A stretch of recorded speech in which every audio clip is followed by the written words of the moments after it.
नमस्कार दोस्तों, भगवान कृष्ण को भगवान विष्णु के 8वें अवतार के रूप में और अपने आप में सर्वोच्च भगवान के रूप में पूजा जाता है। वह करुणा, कोमलता, प्रेम के देवता हैं और भारतीय देवताओं में सबसे लोकप्रिय और व्यापक रूप से पूजनीय हैं। उन्होंने हमें जीवन, प्रेम, खुशी, धर्म, मोक्ष, मुक्ति, भक्ति, योग, ध्यान, धर्म, सत्य के बारे में सब कुछ सिखाया। आइए जानते हैं श्री कृष्ण के श्री मुख से निकले कुछ अनमोल वचनों को। जो हुआ अच्छा हुआ। जो होता है अच्छे के लिए होता है। कभी कभी विपरीत परिस्थितियां हमारी वर्तमान स्थिति को अच्छा करने के लिए आती हैं। मन चंचल है, इसे और संयमित करना कठिन है, लेकिन यह अभ्यास से वश में हो जाता है। मन चंचल होता है, यह इधर उधर भागता है और किसी भी कार्य की एकाग्रता का दुश्मन है। लेकिन यदि यह व्यक्ति के वश में हो जाए तो इससे अच्छा कोई मित्र नहीं है। मन को एकाग्र करना जरूरी है, बस थोड़े से प्रयास और अभ्यास की जरूरत है। मेरे लिए न कोई घृणित है और न ही कोई प्रिय, न कोई निर्धन है और न ही कोई धनी, बस जो भक्ति भाव के साथ मुझे याद करते हैं मैं उनका हूँ और वो मेरे। श्री कृष्ण उन्हीं के हैं जो श्री कृष्ण के हैं। भगवान तो बस प्रेम भक्ति के भूखे हैं। जो भी उनकी भक्ति में लीन होता है, जो भी प्रेम से उन्हें याद करता है, वो सदैव उसका कल्याण करते हैं। मैं हमेशा तुम्हारे साथ और तुम्हारे आसपास रहता है, चाहे तुम कुछ भी कर रहे हो।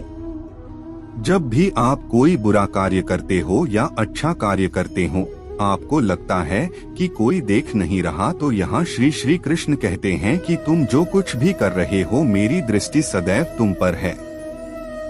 इसलिए आप यह मत समझे कि आप अकेले हैं, आपके साथ श्री कृष्ण सदैव हैं।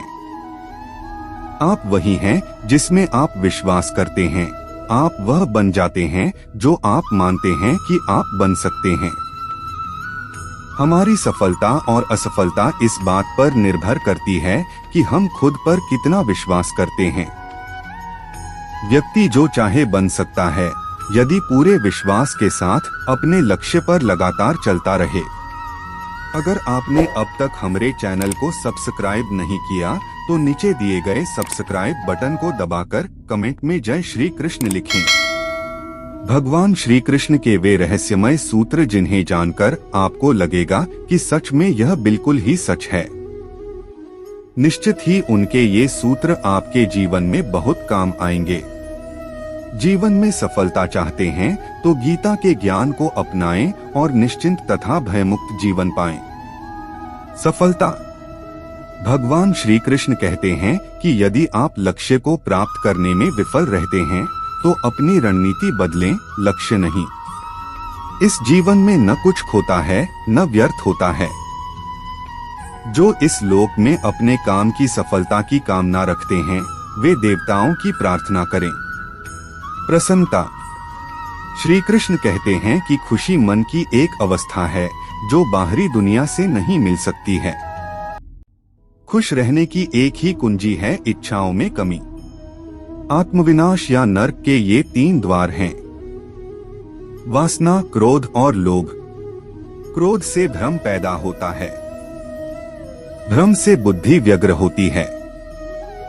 जब बुद्धि व्यग्र होती है तब तर्क नष्ट हो जाता है। जब तर्क नष्ट होता है तब व्यक्ति का पतन हो जाता है। वह जो सभी इच्छाएं त्याग देता है और मैं और मेरा की लालसा और भावना से मुक्त हो जाता है, उसे शांति प्राप्त होती है। विश्वास क्या है?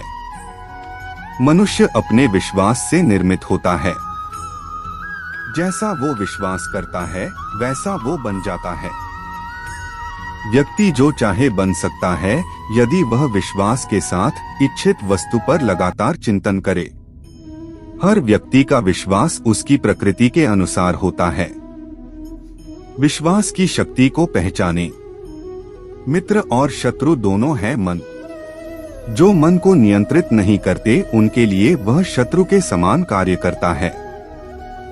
मन की गतिविधियों, होश, श्वास और भावनाओं के माध्यम से भगवान की शक्ति सदा तुम्हारे साथ है और लगातार तुम्हें बस एक साधन की तरह प्रयोग करके सभी कार्य कर रही है। मन अशांत है और उसे नियंत्रित करना कठिन है, लेकिन अभ्यास से इसे वश में किया जा सकता है। सर्वोच्च शांति पाने के लिए हमें हमारे कर्मों के सभी परिणाम और लगाव को छोड़ देना चाहिए। केवल मन ही किसी का मित्र और शत्रु होता है।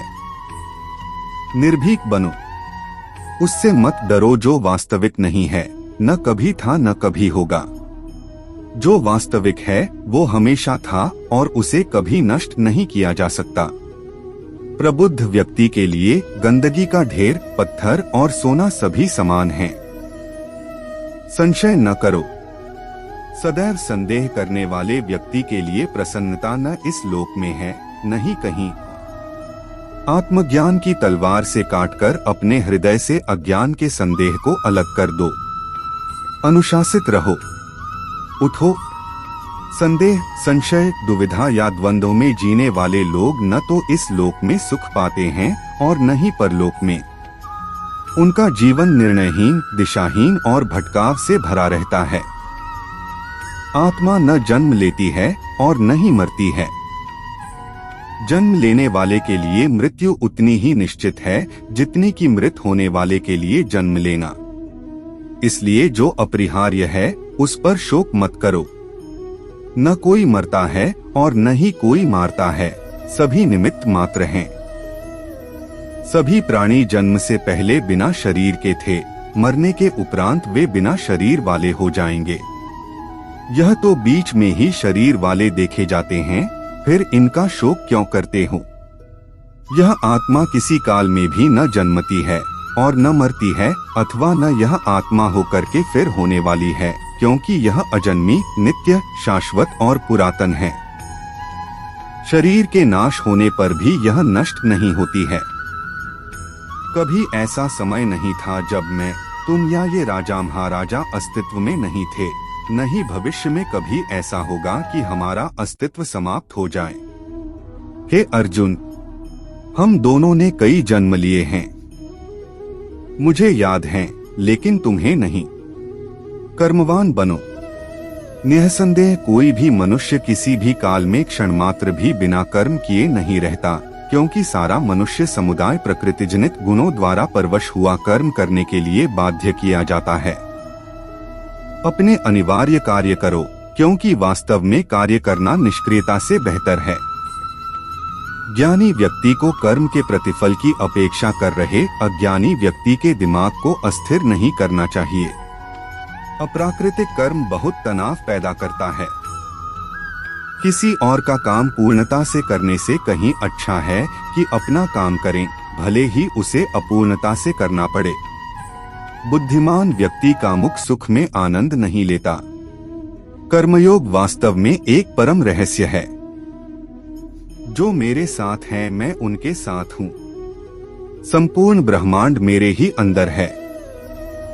मेरी इच्छा से ही यह फिर से प्रकट होता है और अंत में मेरी इच्छा से ही इसका अंत हो जाता है। मेरे लिए न कोई घृणित है न प्रिय, किंतु जो व्यक्ति भक्ति के साथ मेरी पूजा करते हैं वो मेरे साथ हैं और मैं भी उनके साथ हूँ। बुरे कर्म करने वाले, सबसे नीच व्यक्ति जो राक्षसी प्रवृत्तियों से जुड़े हुए हैं और जिनकी बुद्धि माया ने हर ली है, वो मेरी पूजा या मुझे पाने का प्रयास नहीं करते। हे अर्जुन, कल्पों के अंत में सब भूत मेरी प्रकृति को प्राप्त होते हैं, अर्थात प्रकृति में लीन होते हैं, और कल्पों के आदि में उनको मैं फिर रचता हूँ। मैं उन्हें ज्ञान देता हूँ जो सदा मुझसे जुड़े रहते हैं और जो मुझसे प्रेम करते हैं। मैं सभी प्राणियों को समान रूप से देखता हूँ, न कोई मुझे कम प्रिय है न अधिक। लेकिन जो मेरी प्रेम पूर्वक आराधना करते हैं वो मेरे भीतर रहते हैं और मैं उनके जीवन में आता हूँ। मेरी कृपा से कोई सभी कर्तव्यों का निर्वाह करते हुए भी बस मेरी शरण में आकर अनंत अविनाशी निवास को प्राप्त करता है। हे अर्जुन, केवल भाग्यशाली योद्धा ही ऐसा युद्ध लड़ने का अवसर पाते हैं जो स्वर्ग के द्वार के समान है। भगवान प्रत्येक वस्तु में है और सबके ऊपर भी। प्रबुद्ध व्यक्ति सिवाय ईश्वर के किसी और पर निर्भर नहीं करता। सभी काम छोड़कर बस भगवान में पूर्ण रूप से समर्पित हो जाओ। मैं तुम्हें सभी पापों से मुक्त कर दूंगा। वीडियो अच्छी लगे तो वीडियो को लाइक करके अपने अन्य साथियों को शेयर कर दीजिए। चैनल को सब्सक्राइब करके कमेंट में जय श्री कृष्ण लिखें।